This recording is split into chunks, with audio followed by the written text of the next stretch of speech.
Hi gamers! I'll admit it right here, as far as Final Fantasy XIV content creators go, I'm probably the poorest. I've never had more than 25 million gil at one time, and my average is closer to 3 or 4. But I see what you see. The space is filled with streamers packing hundreds of millions, YouTubers boasting that they have maxed out gil on each of their retainers, and guide after guide after guide telling you how you, too, can strike it rich. Hey, I'm guilty too. But let's flip the dialogue here for a moment and talk about why someone like me who's been playing the game for 9 years has never made more than a paltry fraction of their net worth, and why I'm okay admitting it. Gil is not as important as you think it is. In fact, there's a reason why they have put items into the game exclusively to help people get rid of it. I'm Debbie, and let's talk moolah. Gil, what is it good for? In my opinion, the Warrior of Light was never meant to sit on the Syndicate. As far as the game itself goes, there are only a handful of things that Gil can actually do for you that is useful. You can use it to buy items from merchants, teleports, housing, to pay the esthetician, furnishing items, food, repairs, and purchasing luxury items like glams, mounts, and minions from the market board. Anything you actually need in the game, however, is purchasable using other currency.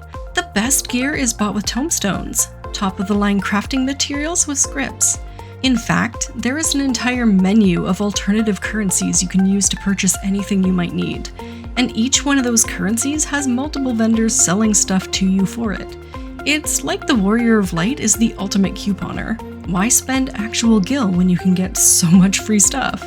And I think it's that belief that has carried me thus far into the game without needing to amass a fortune. I make gil consistently, but I also spend it consistently.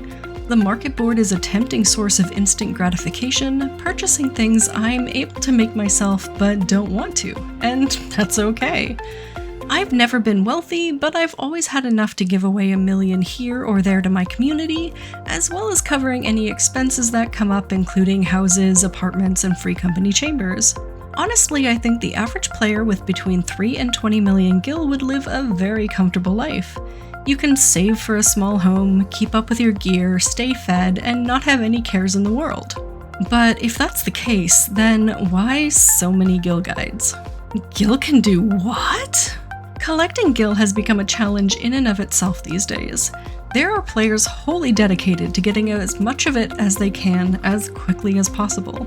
Obviously, this wouldn't be a thing if it wasn't really that useful, would it? The truth of it is that Gil can buy something even more important than a huge house or the shiniest glams.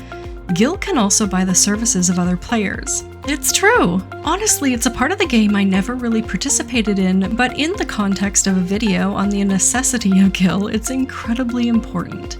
You can purchase other players' time with large quantities of gil, and these services include advertising for you in Shout, decorating your home or venue, staffing RP venues, and conversing privately with you, for reasons. As you can imagine though, time is money, and for utilizing other players' leisure hours to grow your adventuring empire, you need a lot of money. But thankfully these communities are very tight-knit. They're like large, dysfunctional families, and gil seems to flow easily around in them. It's been weird all these years looking at the RP and venue communities from the outside. They intrigue me. All of their emoting and their well-dressed avatars with situation-specific glams and coordinating mounts and minions. But if gil isn't necessarily a problem for these established and glamorous communities, then who is it a problem for? The Monopoly Man syndrome. So if you can afford everything you might want with a consistent 20 million, and you can create beautifully decorated establishments for communal dancing and role-playing with a couple 100 million, then who could possibly need more? Who could possibly need to max out their gil and their retainers' coin purses? What would you spend it on once you have a large house, large free company house, apartment, free company chamber, every glam imaginable, all the mounts, minions, and each and every gil sink the devs think to put into the game? Why do they keep going? Why? Why? Because they can. The final type of player doesn't want the gil to spend it. They've already bought everything worth buying and then some.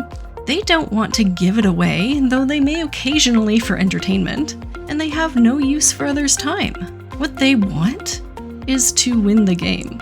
Any gamer knows the feeling of finally beating the game, and it's not always when you finish the main story or complete the secret dungeon.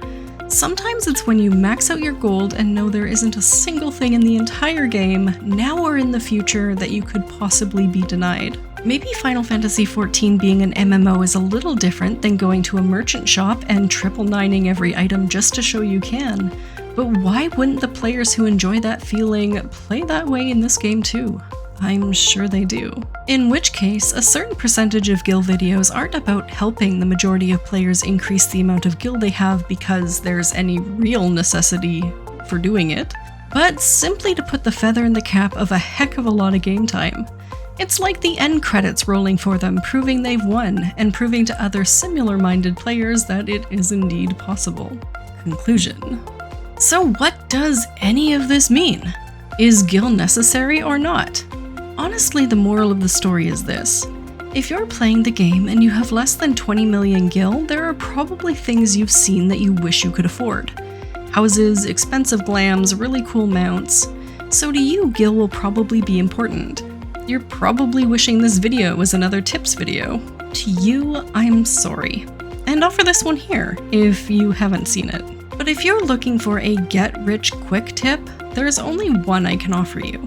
Find a niche and sell it consistently. That's it.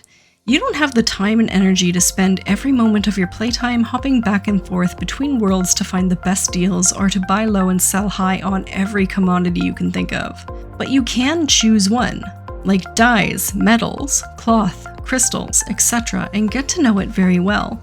Use websites like Universalis and Saddlebag Exchange, links in the description below, in order to help you learn the market you choose. Set your retainers to specifically collect items in this market. When you travel, focus on these items as you start to learn what a high and low price for them are.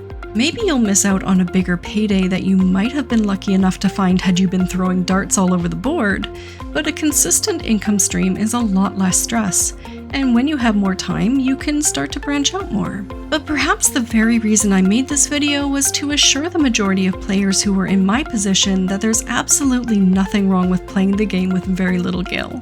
As long as you have enough to get around, you're able to have fun and enjoy yourself. And if you have something you really want to save for, there are a lot of ways to get there. I want to thank my incredibly supportive patrons for their continued support.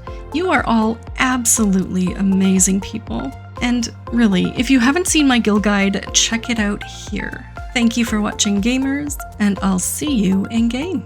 Hi gamers, it's post-production Debbie here, and I just wanted to thank you so much for watching this video. If you made it this far, I truly, truly appreciate your support. If you have any ideas for videos you'd like to share, questions for the community polls, or if you want to just be a part of the community, consider joining our Discord or checking me out on Twitch. Links are in the description below. I'm meeting so many amazing people and feel so grateful for all the feedback I've received so far. I can't wait to see where this journey takes me. Thank you so much for the 1,500 subs, Apricoters. I'll see you in game.